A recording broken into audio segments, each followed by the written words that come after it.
And so one of the things that we do with our NITP group is that we split up our trainings into virtually 30-minute segments. The first 30 minutes is individual skill development. The second 30 minutes is we have blocks where we teach what the national coaches teach. And then the last 30 minutes is we do a lot of competitive drills in different versions of what we've gone over in the first two 30-minute blocks. In the block section where we teach what the national team teach, Andre has a version of defence that he has, which is called pack defence, the flow offence, and the game style. And what we found is if we teach that to a certain level, then when kids make national squads, they're ready to get there and they can easily adapt to it. I was telling David before, I went to an Australian development camp in January last year, and it was by far the best environment and camp I've ever been to in my life, because once we got there, players were at a certain level, they had certain teachings because we'd taught that at state level, and then once we got to that camp, I mean the acceleration of our teaching was fantastic. And that's what we now need to do, is go back to the clubs, get the clubs to get our kids up to a certain level, so once they come into our high performance groups, we don't have to go back and teach down here. We can start here and move forward. So that's one of the reasons that I'll come out and show you some of the things today. With flow, flow is a nice offense, but it's not the be-all and end-all, okay? Flow is just one offensive thing that you can run. Boys want to get into flow early, you see, they're ready to go. So I will show you flow. The good thing about flow is it's adaptable in many different ways. We've now run it with our virtually our under 14, our under 16 groups and our under 18. The state coaches, I give the state coaches guidelines. I want them to run some flow, but they don't have to run flow exclusively. And what we're starting to do now is we're finding people playing with flow. There's lots of different things that you can do with it. There's not just one way you can run it. So what I'll do today is I'll show you some flow. I'll show you lots of different versions for it. But what you need to do as coaches is then adapt it to your team. Okay? I'll go one step further and tell you, so what I'm going to do come next year is probably we will move on to something different. One of the things that we want to do is make sure we're adapting all the time. So we'll keep our groups that are in under 14s, 16s and 18s going through with flow, because that's what the national team is after. But when we get down to lower groups, we're going to probably start on something new. I have this thing in my brain that in South Australia, we pigeonhole kids into positions too early. And I'll get into this at the end about winning and development. Because I think it's a really important phase of what we're going through, and we need to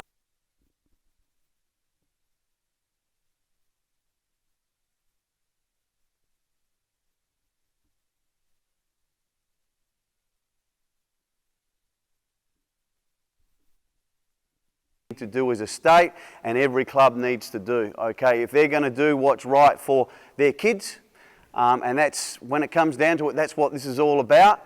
It's all about the kids, that we need to make sure that we are teaching players to be adaptable, but also teaching them to be basketball players and not position players. All right, so we'll move on. We'll go to flow. I will show you the big, as you should do with all teams. Whenever you're coaching, you should show big picture, then break it down in a little picture, and then go back to the big picture. Okay, so for a start, I'll show you the motion version of flow, and then we'll start to do some of the breakdown drills that you can do, and then we'll show you some different options out of flow. Can I get 5 boys out here? Let's get 1, 2, 3, 4, 5. The first 5 in the row, come out here, grab one ball.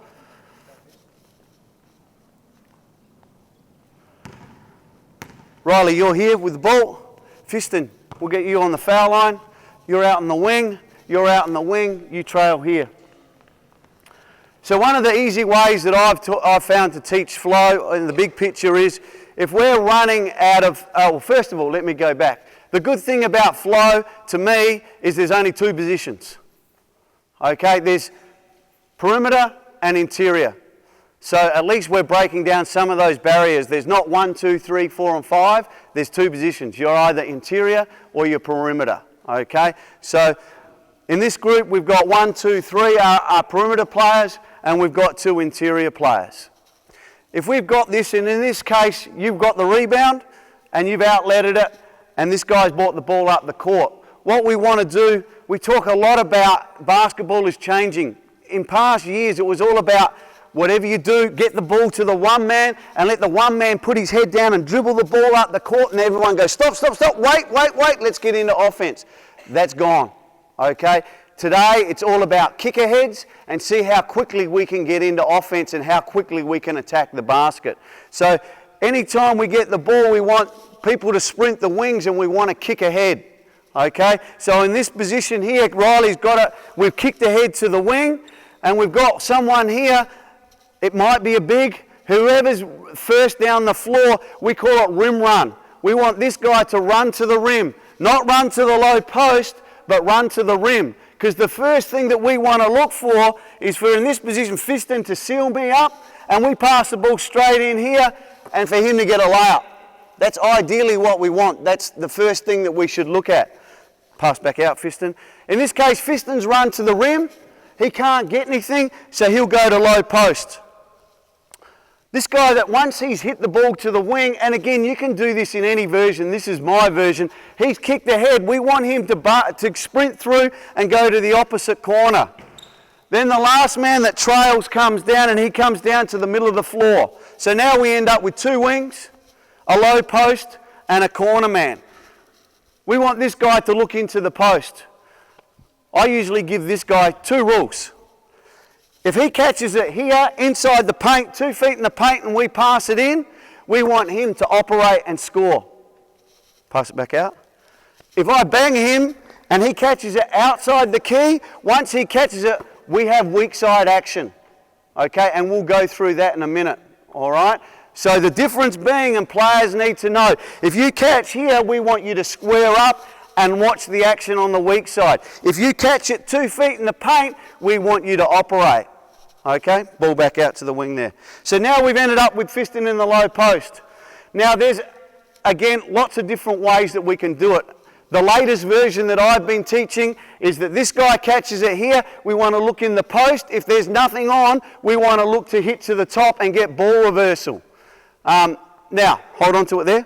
Once we get it to the top here, this is the action of flow, okay?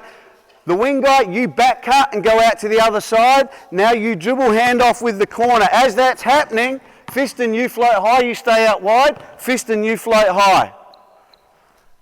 We do a dribble handoff here. Once you do your handoff, you dive to the basket because you're a perimeter player. Riley, you look to turn the corner. If nothing's on, kick to Fiston. And now we're in the same thing. You stay there, you seek the sideline. Back cut, go to the opposite corner, dribble handoff, float high. Kick, back cut, dribble handoff, float high. You end up in here. So what happens is, go back out and seek the corner for me. Pass to there. As he comes off, Fiston, you float high, you stay out wide. Float high, kick, back cut, dribble handoff, float high, seek the sideline. Float high, kick, back cut, dribble handoff, float high. So you can see how we get into that, okay? And it's just back cut, dribble handoff, and so you can go forever going side to side to side to side and bore yourself and bore your players silly, okay? That's not what we want to do, but you can see how it becomes motion, all right? Now, some of the things that we can do to stop that becoming motion, just seek the sideline for me. Always a good saying, seek the sideline. So once this guy gets in here and kicks to the big, they often just stand here and then they get lost. If they seek the sideline, number one, it's keeping the floor spread, but also it helps keeping the motion going. So you've seek the sideline. So each time that we've taught this and we haven't gone over any of the intricacies, what's happened is Riley's gone back door, Fiston's dribbled around the 3-point line, done a handoff, this guy's got it, he's dribbled around the 3-point line, pass to there, and you can see that we're going to end up just going around the 3-point line the whole time. So some of the ways that we can get, just come back over to the wing, and we do breakdown drills to stop this. The first one is when you go back door and we want to go to the corner, stop, start here, go through. We talk about, and I've been running this for 2 years now, and all the time you pick up things and you go, oh wow, that's really cool. So one of the things that we talked about early on was always this guy has to dribble at this guy's defender. But one of the new ways I've learnt is if this guy gets a little bit of this elbow, every time he comes down, if he can run over the top of this elbow, we're going to get a lot better angles than if he's dribbling around the 3-point line. So if he dribbles around the 3-point line and goes to do a handoff, come out here, Riley. If I'm guarding Riley and I come to here, Riley's shooting it from the sideline. Come back. If he now comes down here and gets some of the elbow, and Riley comes out and gets a handoff, and I come behind, now Riley's shooting it inside the 3-point line. So you can see just by those angles the difference between whether you're shooting 3-point shots or further out, or whether you're shooting a nice comfortable jump shot. Okay, so that's really important. Come back. So you can see that's the basis of flow. Come back to the starting spots again, and I'll just show a bit more of the big picture, and then we'll do some breakdown stuff.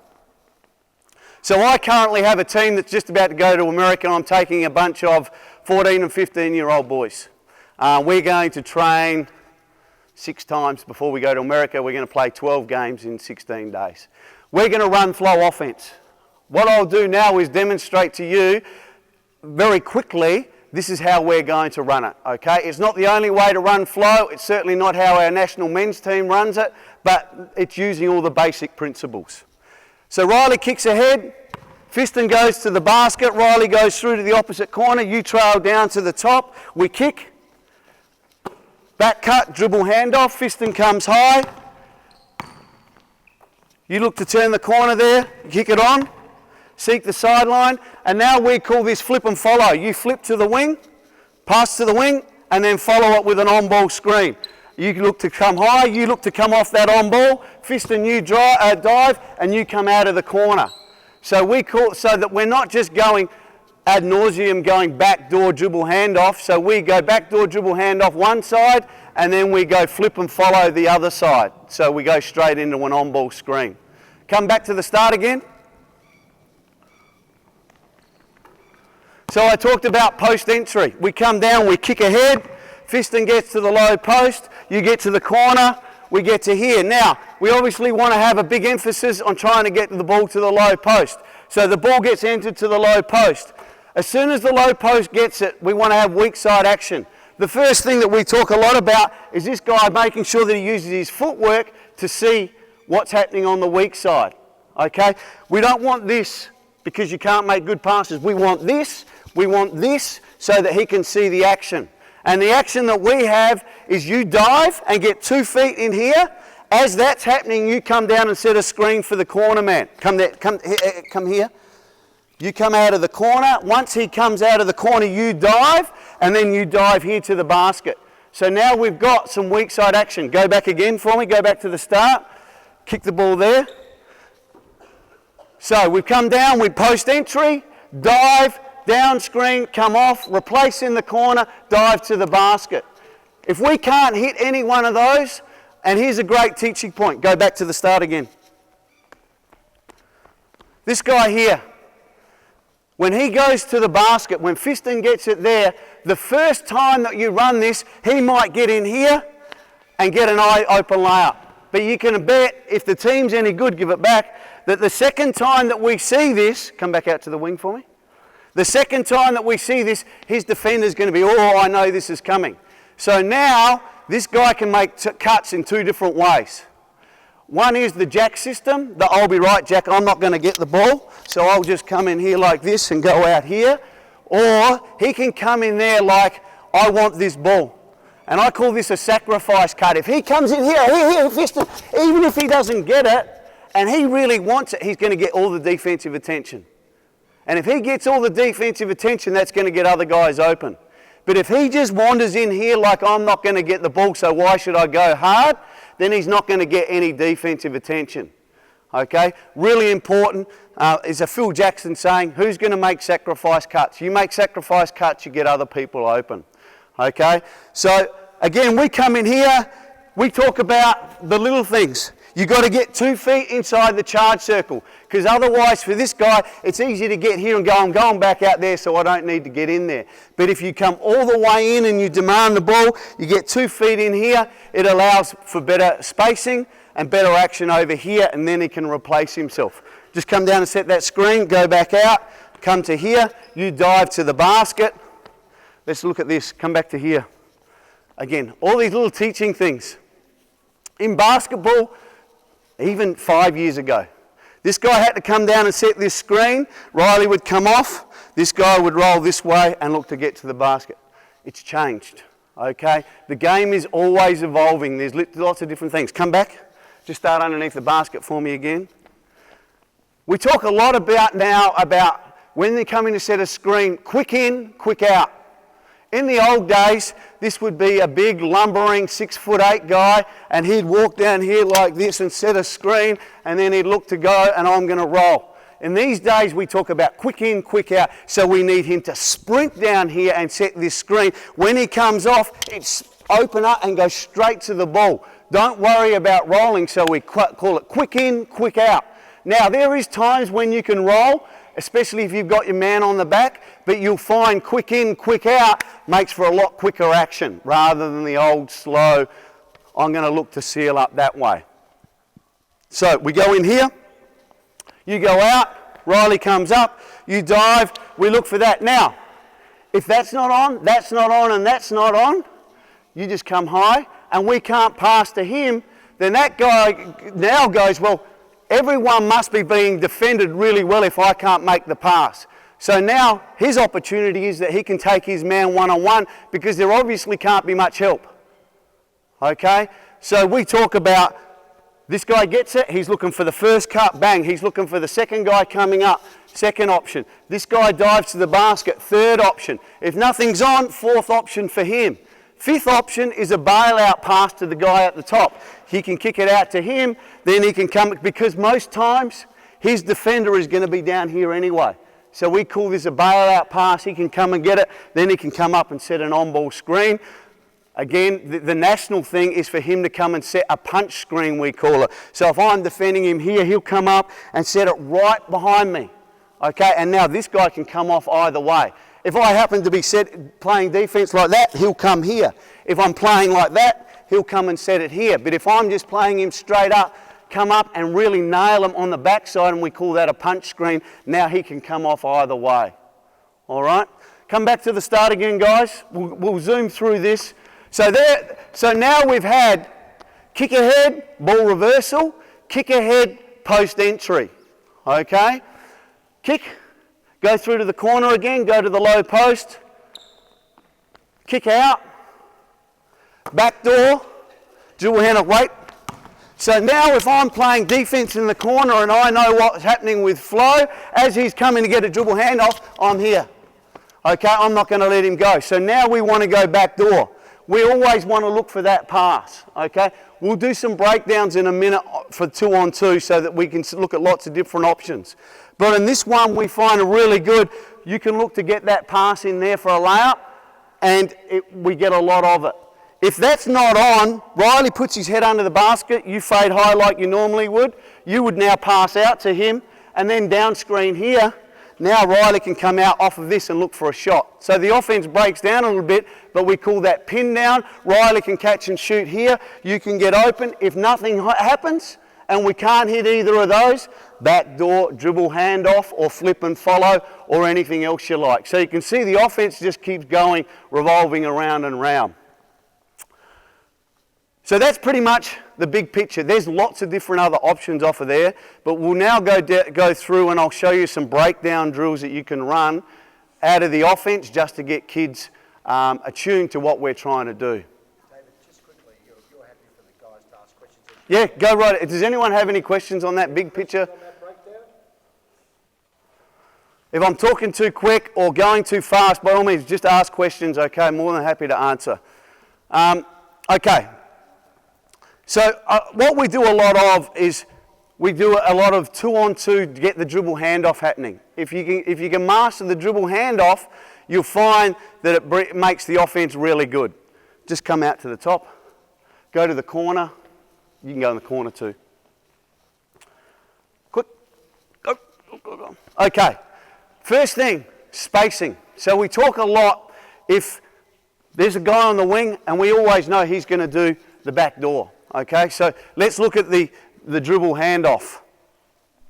What happens with kids, and it happens with adults as well, they go, oh, we're going to do the dribble handoff, so they end up here. Okay, now he does the dribble handoff. By the time Fiston comes and I take off, the dribble handoff happens out here and it happens way too high. So we talk about making sure that he's above the 3-point line and these guys are way in the corner. And what I make the kids in the corner do is, if you're doing a drill and you've got 3 guys, they must come out, they must be behind the 3-point line and face the basket. Because if I'm standing here like this, guess what? My defense knows what I'm doing. Okay? If I'm standing like this, my defender doesn't know what I'm doing. So we talk about making sure spacing, stay in the corner, stay in the corner. With this guy, we want him to make sure that the handoff happens below the foul line. With young kids, I find it easier to go get 2 dribbles. Okay, 2 dribbles, try and get a piece of the elbow, and then come to a 2-foot jump stop and do the handoff. Now you need to be careful, because sometimes you'll end up with someone like Fiston who's big and long, and if he takes 2 dribbles, he might end up here. Okay, and then we have no spacing. Okay, so we need to get it below the foul line, but not right in their pocket either. All right, so we do breakdowns where we have kids at the top with the ball, kids in the corner without it. Fiston has to take 2 dribbles, and we'll say 2 dribbles now. Stop. It's a great teaching point. Fiston just dribbled this way with his right hand. If he's got a defender here, where are you going to dribble? Left hand. Okay? These are all the little things that are really important. Difference between coaching and teaching. Okay? You must teach. If we want kids to get better and develop, you must teach all the time. You must correct. You can't dribble with your right hand here because there's a defender here. You've got to dribble with your left hand. So we go left hand, come to a 2-foot jump stop, come a bit lower. There, 2-foot jump stop. So what we want them to do, all the time we want to try and get kids do things at game speed. So you hear 2 dribbles, bang, 2-foot jump stop. Nice wide base. Feet at least shoulder width apart, if not a little bit more. And then what we call handoff. I always teach, show your numbers, because I think this is setting a screen. Okay, you're actually screening, so if Riley comes off and gets it, and I'm the defender, and Riley comes close enough, bang, he's setting a screen. If you turn side on, then you're I'm going to give the defender gaps to get through. Whereas if you're showing your numbers, you're setting a screen. Okay? So, Fiston's got it here. The next thing is we do a handoff. There's lots of different ways that you can do a handoff. I serve it on a platter. Okay? And we have a rule that I am not allowed to throw it, he's got to get it.